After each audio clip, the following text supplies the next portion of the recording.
толук бакытка жетип болбойт бул дүйнөдө. Бакыт дегени не өзү десеңиз, мисалы бир адам ооруп атат. Ал үчүн ден соолук эң чоң байлык. Мисалы бир кедей, bir adam kедей, андан сурасаңыз эң чоң байлык бул доллар, евро деп түшүнөт. Акча деп түшүнөт. Бирөөнүн үйү жок адамдан байлык, эң чыныгы байлык, жашоодо бакыт эмне деп сурасаңыз, бул үйү болуу, квартирам болсо дейт. Айтор, кайсыдыр бир адамда эмне болбосо, ошол нерсени бакыт деп түшүнөт адамдар. Мисалы сенин колуңдан погоданы алмаштырып коюш келбейт. Мисалы сенин колуңдан асмандагы айды, жылдызды кармап коюш келбейт. Сен колуңдан келбеген нерселерди эч качан үмүт кылба, жаш жигит. Сен колуңдан эмне келет? Азыр эмнең бар, ошол менен бактылуу болгонду үйрөн. Сенде азыр эмне бар? Чөнтөгүңдө эмне бар? Курбуң, күчүң, аракетиң эмнеге жетет? Ошол нерсе гана болсун, ошол нерсе менен бакыт тапканды үйрөн.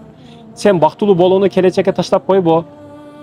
Кийин 10 жылдан кийин, үй алгандан кийин, үйлөнгөндөн кийин бактылуу болом деп ойлобо. Сен азыр бактылуу болгонду үйрөн. Азыр эмне бар, ошол менен бактылуу болгонду үйрөн. Мында байкасаңыз, сигарет чегип турат, жүзү карарып кеткен, арамдан байлык чогулткан, акчасы бүт арамдан. Ал адамдар билет да, эртең өлүп Кудайдын астында жооп беришин билет. Ошондуктан баягы өкүнч бар. Ичинде кыйын, баягы көңүлүндөгү сырттагы караңгылык ичке кирип калганда, бул ичтеги караңгылык аны кыйнап жеп атат да. Ошондо кайра кыйналат, кайра азапталат. Ал караңгылык эч качан сыртка чыгып кетпейт. Мына караңгылыкка биз чыдайбыз, бирок ушул караңгылык ичибизге кирип калса, буга чыдабайбыз да биз.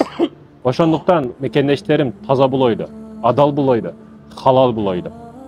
Азыркы тамак аштарда эмес, адам катары адам булойлу.